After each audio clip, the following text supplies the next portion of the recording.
Hola, buenas noches y bienvenidos a Meditando en el Monte. Lunes 11 de julio y una vez más, una nueva semana caminando de la mano de Dios. Pidiéndole que queremos y anhelamos, es el anhelo de nuestro corazón, conocerle cada día más. Iniciamos en esta nueva semana la campaña de Él Volverá en las horas pico, en las estaciones del metro con las camisetas de Él Volverá, 7 de la mañana y 5:30 en la tarde, compartiendo los volantes, con las pancartas, con los avisos de queremos orar por ti, con las camisetas y haciendo nuestra labor de llamar a todas las personas al arrepentimiento y a conocer de Dios. Para que se unan, todos aún están a tiempo de que escriban y nos acompañen en estos momentos, en estas campañas evangelísticas en algunas de las principales estaciones del metro en las horas pico que vamos a hacer toda la semana hasta el día viernes. Entonces comenzamos esta semana de la mano del Señor y anhelando conocerle más, y por eso vamos a hacer la meditación de su palabra. Los invito a orar. Señor, te damos gracias por una nueva semana, por tu compañía, porque tú estás con nosotros, cuidas de nosotros. Te pedimos que esta semana sea de mucha bendición para nosotros, tus hijos, también para todos los que van a conocerte, Señor, en esta campaña evangelística que hemos organizado, para que tú estés allí respaldando a los que van a estar compartiendo y haciendo tu obra a través de tu Espíritu Santo en los corazones y en las vidas de las personas que van a conocer de ti en esta semana y los que han conocido de ti en este día. Bendícenos, guárdanos y bendice tu palabra, te lo pedimos en el nombre de Jesús. La meditación de esta noche está en Oseas, en el capítulo 6 de Oseas. Oseas es un libro complejo porque Oseas suele ir de un extremo hacia el otro. La profecía de Oseas está enmarcada en medio de la justicia divina, en medio del juicio de Dios, un juicio severo y un duro castigo por el pecado, pero también está en el otro extremo del amor y el cuidado de Dios, aún por ese pueblo que va a sufrir un castigo, aún por ese pueblo que va a sufrir por su pecado, del cual Dios tiene compasión. Entonces tiene juicios muy severos que llaman a la destrucción del pueblo, pero tiene otras proclamaciones hermosas en las cuales Dios le dice al pueblo que lo volverá a enamorar. Entonces, Oseas es un libro de amores y de odios, de contrastes muy fuertes y muy marcados. Invitados todos a estudiar Oseas. Nosotros vamos a meditar en Oseas capítulo 6 en los primeros 3 versículos. Dice así: vengan, volvámonos al Señor. Aquí hay una invitación a todas las personas. Vengan hoy, sin importar si nuestros caminos han sido buenos, malos, regulares. Vengan hoy y volvámonos al Señor. Él nos ha despedazado, pero nos sanará. Nos ha herido, pero nos vendará. Después de 2 días nos dará vida y al tercer día nos levantará. Y así viviremos en su presencia. Conozcamos al Señor, vayamos tras su conocimiento, tan cierto como que sale el sol, él habrá de manifestarse. Vendrá a nosotros como la lluvia de invierno, como la lluvia de primavera que riega la tierra. Aquí hay en estos 3 versículos 3 elementos importantes. En el primer versículo vamos a ver ese contraste de que Dios mismo nos despedaza, pero que ese Dios nos sana. Que Dios mismo nos hiere, nos ha herido, pero que Dios mismo nos vendará. Y Dios nos despedaza y Dios nos hiere por causa de nuestro pecado.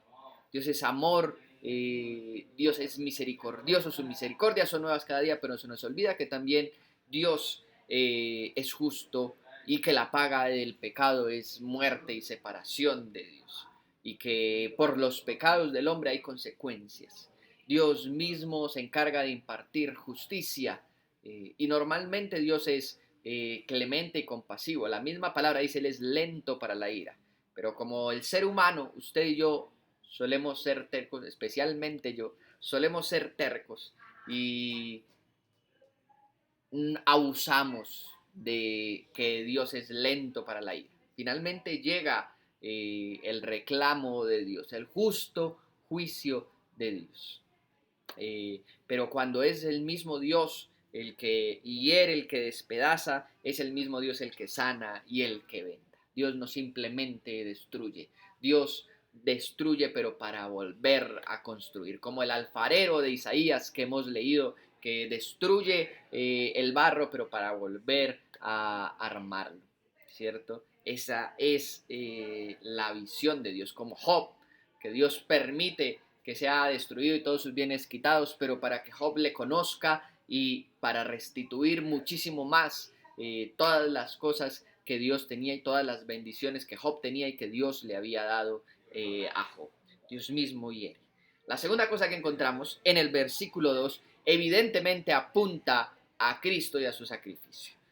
2 días dará vida, tercer día levantará y viviremos en su presencia. El sacrificio de Cristo, el cual murió, pero le fue dada vida a través del Espíritu Santo para el tercer día levantarse y para llevarnos a la presencia del Padre. Sin Jesús aún estaríamos separados de Dios, aún estaríamos en nuestros delitos y pecados que nos separan del Padre. Pero a través de Jesús tenemos el puente. El versículo 2 señala, es una clara profecía del Hijo de Dios y de su sacrificio, pero es una clara profecía de que podremos vivir en la presencia de Dios, de que podemos orarle y en ese instante estar en la presencia de Dios, en ese instante ser oídos por Dios, ser oídos por el Señor, sin necesidad de apartar una cita, sin necesidad de ir al otro lado del mundo para buscarle. A la distancia de la oración podemos vivir en la presencia de Dios gracias al sacrificio de Cristo. Y la tercera cosa que está, el tercer elemento que está en el versículo 3 es el conocimiento de Dios. Cuando somos heridos por Dios, como lo dice el versículo 1, es cuando realmente comenzamos a conocer a Dios. En medio de las aflicciones, en medio del desierto. Dios sacó a su pueblo Israel de Egipto y lo llevó al desierto para que en el desierto le conociera. A muchos de nosotros Dios tanto nos ama que nos hiere y nos aflige para que le conozcamos aún más. Y obviamente el segundo elemento también apunta al conocimiento. En Cristo encontramos el conocimiento pleno de Dios, porque Jesús dice, el que me ha visto a mí ha visto al Padre. Buscamos a Jesús, oramos a Jesús, amamos a Jesús y estudiamos las palabras de Jesús, porque cuando le conocemos, conocemos al Padre. El tercer elemento es una invitación a conocer a Dios, es una invitación a conocer al Señor, porque la Biblia promete, Él habrá de manifestarse. Dice, tan cierto como que el sol sale. De muy pocas cosas podemos estar seguros que ocurrirán mañana, pero lo más cierto es que saldrá el sol. Puede ser que esté ocultado por las nubes, pero va a salir el sol sea como sea. Eso podemos estar seguros. Y tan cierto como que el sol va a salir mañana, tan cierto como que Dios se va a manifestar cuando le busquemos. Allí va a estar Dios. Y dice, va a venir como la lluvia en invierno. Si usted considera que en invierno llueve, pues así va a venir el Señor. Los voy a invitar con esta meditación de la palabra ahora. Señor, te pedimos, en base a tu palabra, queremos volvernos a ti, que nos sanes de nuestras heridas. Señor, que cuides de nosotros, que aun cuando pasemos por el valle, el desierto, por las aflicciones, tú estés con nosotros. Te damos gracias por tu Hijo Jesucristo, por su sacrificio en la cruz, por haberle dado vida y resucitado al tercer día para que podamos entrar en tu presencia. Permítenos cada día conocerte más. Estos tres elementos que meditamos hoy en el libro La profecía de Oseas, te los pedimos para nuestra vida. Tu presencia, tu compañía, tu cuidado, Señor, tu mano poderosa en medio de nosotros en cualquier momento y que te podamos conocer, cada día conocerte más. Te lo pedimos y te damos gracias en el nombre precioso de Jesús. Amén. Iglesia, que tengan un buen inicio de semana. Que el Señor los bendiga. Hasta luego.